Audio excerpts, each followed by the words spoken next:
Welcome to Suman TV. నేను మీ నవీన్. ప్రస్తుతం నేను ట్రీట్మెంట్ రైన్స్ హాస్పిటల్లో ఉన్నాను. మనతో ఉన్నారు ప్రముఖ సైకియాట్రిస్ట్, అదేవిధంగా సెక్సాలజిస్ట్ డాక్టర్ సునీల్ కుమార్ రెడ్డి గారు. హాయ్ సార్, నమస్తే అండి. నమస్కారం. సార్, శృంగారానికి గంట ముందు ఒక 2 పెగ్గులు వేస్తే ఎక్కువసేపు చేయొచ్చు అని చెప్పి ఒక ఆర్టికల్ వచ్చింది. సో అది ఎంతవరకు కరెక్టు? నిజంగానే అట్లా ఉంటుంది అంటే టైం డ్యూరేషన్ అనేది పెరుగుతుందా ఇది తీసుకుంటే? సో ఈ ఆల్కహాల్ ఏం చేస్తుందంటే ఫస్ట్ మనం స్టార్ట్ చేసినప్పుడు ఇన్హిబిషన్స్ అన్ని పోతాయండి. అంటే యాంగ్జైటీ, లోపల ఉన్న ఆందోళన తగ్గుతుంది. అందుకనే ఫస్ట్లో స్టార్ట్ చేసే వాళ్ళు ఇలా ఆల్కహాల్తో పియర్ ప్రెషర్ వల్ల, అంటే ఫ్రెండ్స్ చెప్తారనమాట, అరే ఆల్కహాల్ తీసుకుంటే బాగా అనిపిస్తుంది, భయం తగ్గుతుంది. సో అది యాక్చువల్గా ఈ పాక్షికంగా కరెక్టే. ఎందుకంటే ఈ యాంగ్జైటీని తగ్గించి వాళ్ళ సెక్షువల్ పర్ఫార్మెన్స్ ఇంక్రీజ్ చేస్తుంది. అది వరకు కరెక్ట్. కానీ ప్రాబ్లం ఏమవుతుంది అంటే ఇది రెగ్యులర్గా చేయడం మొదలెడతారు. సో ఆల్కహాల్ తీసుకొని సెక్స్ చేయటం, సిగరెట్, ఈవెన్ నికోటిన్ తీసుకొని స్మోక్, అంటే సెక్స్ చేయడానికి ముందు సిగరెట్ తీసుకోవటం, ఇలాంటివి చేస్తారు. సో ఒక క్లయింట్ అయితే అసలు ఆల్కహాల్ లేకుండా సెక్స్ చేయలేను సార్ అన్న థాట్స్ కూడా వస్తాయి. సో ఓకే ఫైన్, బాగుంది, ఆల్కహాల్ తీసుకొని సెక్స్ చేయడం బాగానే ఉంది.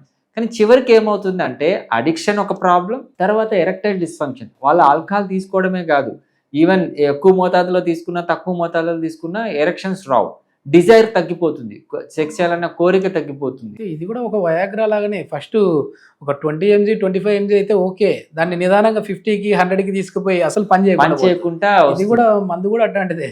అంటే మనం ఈజీగా మనం అర్థం చేసుకోవడానికి అలాగే అని చెప్పొచ్చు. సో ఈ ఆల్కహాల్ దయచేసి అంటే దీనికి లింక్ చేయకూడదు, అంటే సెక్షువల్ యాక్ట్ పెరిగిపోతుంది ఆల్కహాల్ తీసుకుంటే అనేది మాత్రం లేదు. సో ఇప్పుడు మనం డయాబెటీస్లో ఏ విధంగా ఆల్కహాల్ని అవాయిడ్ చేయమంటామో, హైపర్ టెన్షన్ ఉన్న వాళ్ళని ఈ సిగరెట్ తాగద్దు, ఆల్కహాల్ బంద్ చేయండి అని ఎలాగంటామో, సెక్షువల్ డిస్ఫంక్షన్స్ రాకుండా హ్యాపీ హెల్దీ లైఫ్ని గడపడానికి మాత్రం ఆల్కహాల్ని బంద్ చేయమని చెప్పచ్చు. సిగరెట్ తాగే వాళ్ళలో కూడా ఇదేనా సార్ అంటే పరిస్థితి? మీరు రియల్ టైం ఎక్స్పీరియన్స్లో చాలా మంది ఆఫ్ ది రికార్డ్ మీతో మాట్లాడినప్పుడు చెప్తా ఉన్నారు, మీరు ఏంటంటే ఐటీ ఎంప్లాయీస్ ఎక్కువ వస్తూ ఉన్నారు. సో అట్లాంటి వాళ్ళ లైఫ్ స్టైల్ ఎట్లా ఉంది? ఈ సమస్యలతో ఏమైనా చెప్తా ఉన్నారు వాళ్ళు? నేను ఫ్రీక్వెంట్గా ఇలాంటి క్లయింట్స్నే చూస్తుంటాను కదా, అంటే ఎరెక్టైల్ డిస్ఫంక్షన్తో వచ్చి సెక్షువల్ సమస్యలు, ఇబ్బందితో వాళ్ళ లైఫ్ ఇబ్బంది పడిపోయి కపుల్స్ మధ్యలో రిలేషన్షిప్ ఇష్యూస్ వచ్చి చూస్తుంటాను కదా. వీళ్ళలో మోస్ట్లీ అంటే మోర్ దెన్ 80%, 60 to 80% వాళ్ళు ఎనీ ఆఫ్ దీస్ అడిక్షన్స్, అది ఆల్కహాల్ కావచ్చు, నికోటిన్ కావచ్చు, and any kind of hypercholesterolaemia ఉండి మెడికేషన్స్ కావచ్చు, వీటితో ఇబ్బంది పడుతూ ఉంటారు. వాళ్ళ సెక్షువల్ సమస్యకి ఇది కూడా పాక్షికంగా దోహదపడుతుంది. అందుకని హెల్దీ లైఫ్ స్టైల్స్లో ముఖ్యంగా మనం బంద్ చేయాల్సింది ఇట్లాంటివి. ఇవి మాడిఫైయబుల్ క్యారెక్టర్స్ అండి. ఇప్పుడు మీకు షుగర్ వచ్చింది అంటే మనం ట్రీట్మెంట్ తీసుకోవాల్సిందే. ఆల్కహాల్ తీసుకుంటున్నారంటే దాన్ని ఆఫ్ చేయాలి, అది మన చేతిలో ఉండేది. సో అడిక్షన్స్ని ఈజీగా కట్ చేసుకుంటే వాళ్ళ లైఫ్ స్టైల్ని బాగా ఇంప్రూవైజ్ చేయొచ్చు. మొత్తానికి ఏదో స్మోకింగ్ చేస్తే క్యాన్సర్ వస్తుంది, లేదంటే మద్యం సేవిస్తే లివర్లు పాడవుతాయని అంటూ ఉంటారు. కానీ అది మాత్రమే కాదు, అంగస్తంభన సమస్యలు కూడా ఇబ్బంది అవుతుంది. ఓకే, ఇట్లాంటి వాళ్ళకి ట్రీట్మెంట్ ఏముంది సార్?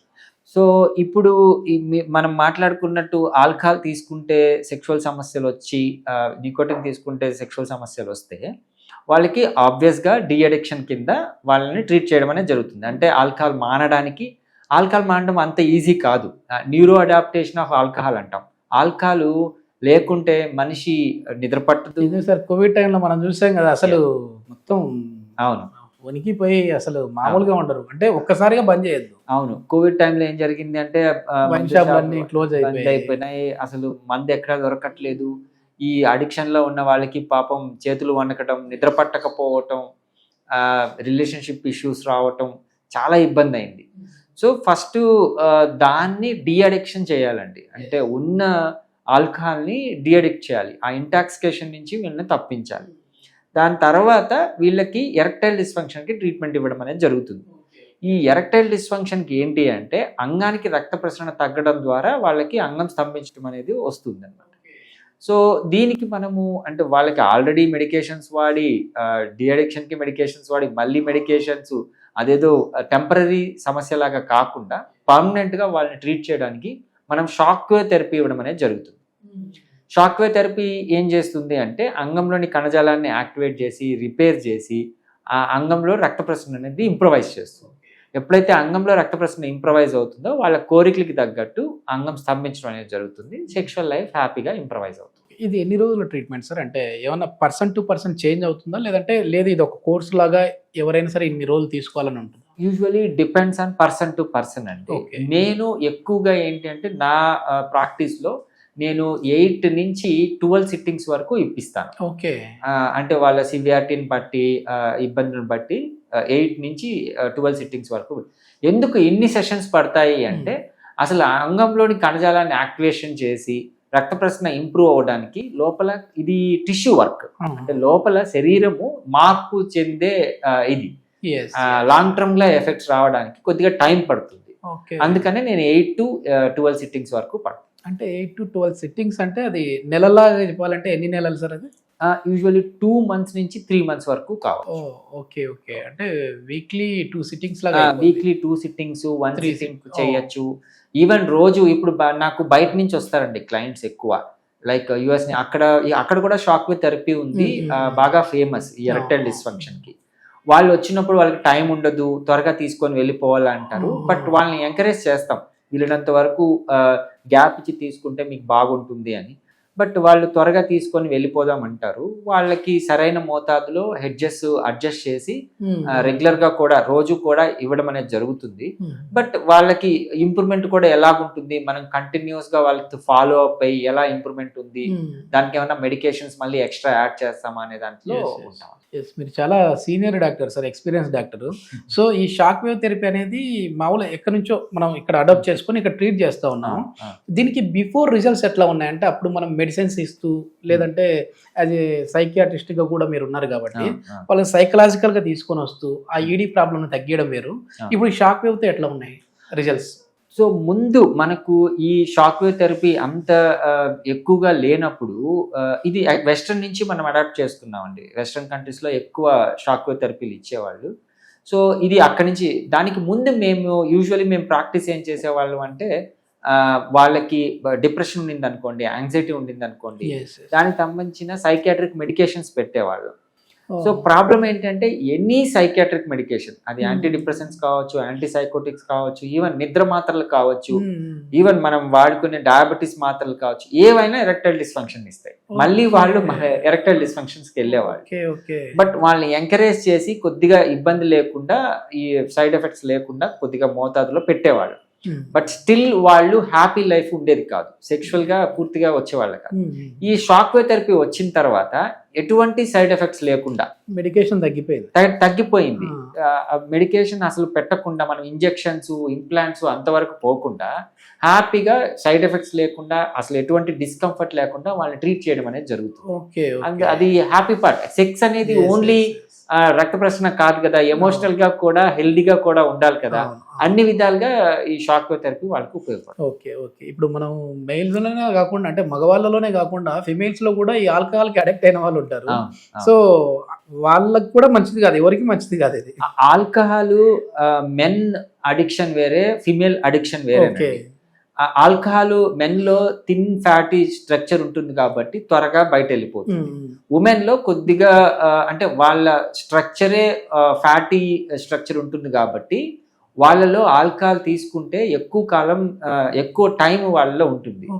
సో ఇది ఆల్కహాల్ అబ్బాయికే కాదు, ఫిమేల్స్ లో కూడా ఇబ్బందికర పరిస్థితి. దాన్ని ఆపేయడం అనేది మంచిది. ఒక ఇన్ఫర్టిలిటీకి సంబంధించి ఒక వీడియో చేశాను సార్. అక్కడ డాక్టర్ చెప్పిన మాట ఇది ఏంటంటే, ఈ మధ్య అమ్మాయిలు కూడా స్మోకింగ్, అదే విధంగా డ్రింకింగ్ ఎక్కువ చేస్తా ఉన్నారు, ఆల్కహాల్ తీసుకుంటా ఉన్నారు కాబట్టి ప్రెగ్నెన్సీ ఛాన్సెస్ ఎక్కువ వస్తూ ఉన్నాయి, మాలాంటి ఐవీఎఫ్ సెంటర్లు ఎక్కువ అయిపోయాయండి అని చెప్తా ఉన్నారు. సో చేతులారా వాళ్ళ లైఫ్ స్టైల్ ని వాళ్ళు ఇది చేసుకొని హాస్పిటల్ చుట్టూ తిరుగుతా ఉన్నారు. ఇన్ఫర్టిలిటీ అంటే ప్రైమరీ ఇన్ఫర్టిలిటీ కాకుండా, ప్రైమరీ ఇన్ఫర్టిలిటీ అంటే లోపల అనాటమీలో లోపాలు ఉన్నాయి అనుకోండి, అది ఎవరు మన పాపం వాళ్ళు చేసిన ఇదేం కాదు.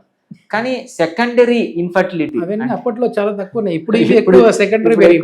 ఇప్పుడు ఈ అడిక్షన్ వల్లనో, స్మోకింగ్ వల్లనో, ఆల్కహాల్ వల్లనో, రిలేషన్షిప్ ఇష్యూస్ వల్లనో, మగవాళ్ళలో ఈ ఎరెక్టైల్ డిస్ఫంక్షన్ వల్లనో, ప్రిమేచ్యూర్ వల్లనో, వీటి వల్ల ఎక్కువ అవుతుంది. సో కానీ ఈ సెకండరీ ఈజీగా ట్రీట్ చేయొచ్చు, కరెక్ట్ గా Yes, మనం yes, yes. అప్రోచ్ చేయగలిగితే ఈజీగా ట్రీట్ చేయొచ్చు. ఎస్, మొత్తానికి దేనికి అడక్ట్ అవ్వకూడదు అనమాట. ఏదో 2 పెగ్గులు మందేసి శృంగారంలోకి వెళ్తే ఎక్కువసేపు చేస్తారనేది కాదు. Yeah. సో చాలా వరకు కూడా ఇది కూడా ఒక అడిక్షన్ లాంటిదే. వయాగ్రా అనేది తక్కువ మోతాదులో తీసుకుంటే ఎక్కువ ప్రభావం ఎట్లా ఉంటుంది, మళ్ళీ దాని డోస్ పెంచుకుంటూ పోతే అసలే పూర్తిగా ఎరెక్టైల్ డిస్ఫంక్షన్లోకి ఎట్లా వెళ్ళిపోతారో ఇది కూడా ఆ విధంగానే కిల్ చేసే విధంగా ఉంటుంది. సో దయచేసి మద్యపానానికి, ధూమపానానికి, వయాగ్రాలకి వీటికన్నిటికి దూరంగా ఉండండి. ఇట్లాంటి సమస్యలు ఉన్న వాళ్ళు ఎట్లాంటి మెడికేషన్ లేకుండా ఈ షాక్ వేవ్ ద్వారా ఇట్లాంటి ట్రీట్ అయితే చేస్తూ ఉన్నారు. ట్రీట్మెంట్ రేంజ్ హాస్పిటల్లో డాక్టర్ సునీల్ కుమార్ రెడ్డి గారి contact number, hospital contact number provide చేస్తూ ఉన్నాం. దీని గురించి ఫర్దర్ డీటెయిల్స్ ఏదైనా ఉంటే మీరు నేరుగా హాస్పిటల్ వారితో మాట్లాడచ్చు. Thank you sir. Thank you.